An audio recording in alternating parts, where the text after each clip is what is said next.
Hello once again, Dante Vibes ugarutse nanone.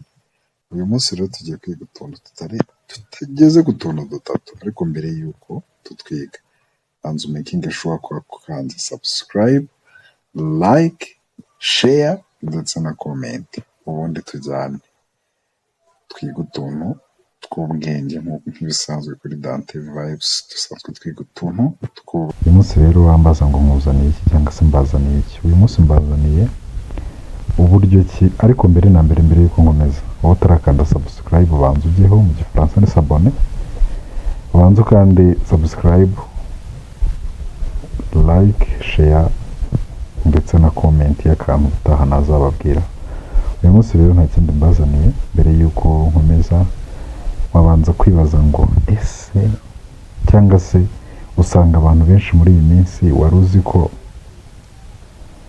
ko muri ino minsi usigaye ufite WhatsApp yawe, ugasanga ibintu byose ukorera kuri WhatsApp yawe hari abandi bantu bafiteho amakuru ku kantu wari ukazi.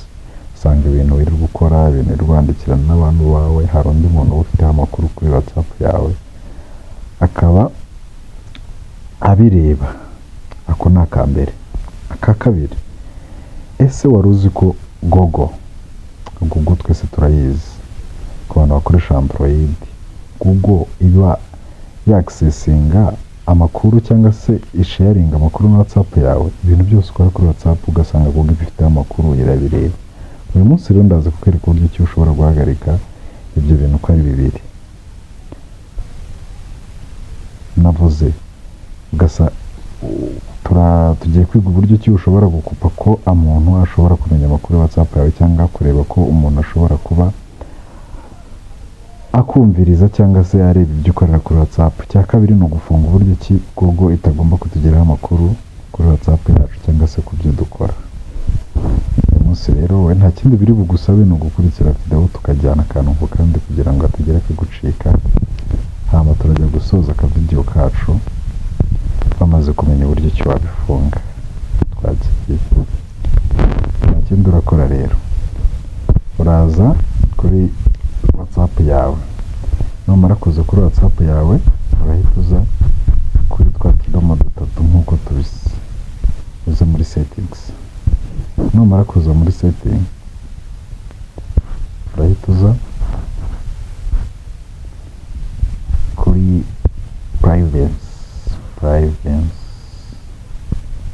Numara kuza kuri privacy ukande, numara gukandaho uzamuke iki gice cyitwa cyangwa cyanditse ngo Advanced Protect ID Address in Calls, Disable Link Preview. Iki gice, iki ngiki twese turi kukibona. Iki tugiye gukandaho, ukande kuri Advanced. Nk'uko ubibona dufite igice cya mbere cya Block unknown account messages.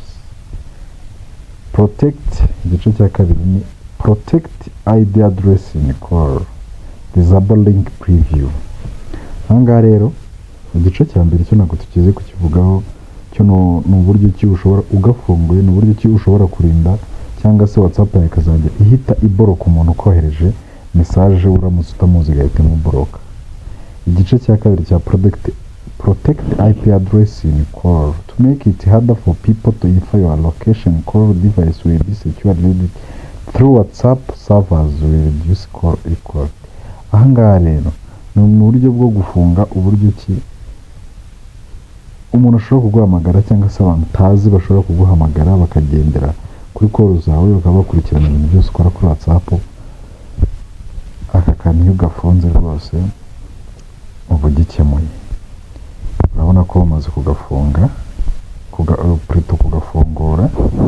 uri kubibona. Uraza ugafungure, nusanga kadafunguye ujya no kuri aka gace kandi ka Disable Links Preview. Ahangaha udashaka amalinki, kubera kuntu bakohereza amalinki ntubishaka, ugasanga umuntu yakoresha ibilinki cyangwa se yaba haka gashobora kukohereza linki wamara kuyifungura. Aha hantu tuyitondere, hari nk'amalinki abahaka cyangwa se abantu bakoherereza wafungura iyo link agahita bakisesinga WhatsApp yawe bagahita bagutwara WhatsApp yawe cyangwa bakaba bagira ibindi bikorwa bitari byiza bakorera kuri account yawe kubera ya link bakohereje ukayifungura. Iyo rero ufunguye ahangaha iyo uje ukahafungura gutya tayari no kuvuga ngo nta muntu ushobora kongera kohereza link utamuzi.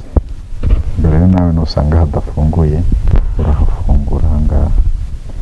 Igihe uba bisoje ko yaba umuntu cyangwa yaba Google cyane cyane ku gice cya Google ko cyabasha gusharinga cyangwa se gukurura amakuru yawe yo kuri WhatsApp. Igice rero gisoje uraza usubira inyuma, turaza hano dusubira inyuma. Nitumara gusubira inyuma tugiye noneho kureba ugute wareba ko nta muntu wakisesinga cyangwa se usharinga amakuru kuri WhatsApp yawe. Ushobora gusanga hari nk'igihe uba ufite WhatsApp ugakoresha WhatsApp ariko akaba ari undi muntu ibyo uri gukora nawe ari kubibona abifiteho amakuru kuri WhatsApp yawe. Turaza rero tugaruka inyuma tuze kuri ejo n'ubundi kuri twa tudomo dutatu. Nitumara kuza kuri twa tudomo dutatu ukandeho tuze kuri iki gice cyanditseho ngo linked devices.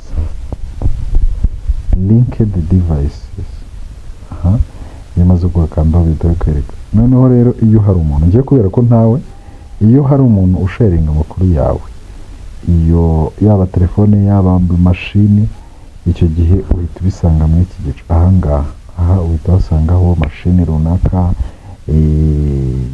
telefone runaka isharingwaho amakuru avuye kuri WhatsApp yawe. Icyo gihe rero nta kindi, ku ruhande haba hari akantu kanditseho ngo log out, uyikandaho kugira uyikureho, ukanda ku izina ry'iyo device isharingwaho amakuru iyo ihari muri iki gice ndi kubereka, uhita ukandaho. Iyo umaze gukandaho bahita bakwereka hasi log out, ukaloginga out. Ubwo icyo gihe uba bikubye ko nta ya makuru yavuga kuri telefone yawe kuri WhatsApp yawe atakongera kumujyaho.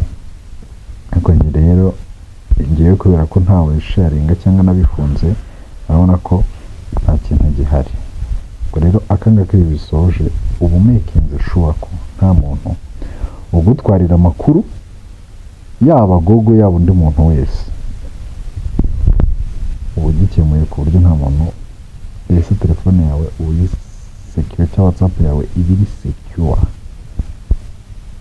Mwakoze cyane rero, mwakoze abo twabanye. Ubutaha ubwo mugenda muri comment mwongera akantu ubutaha nazaba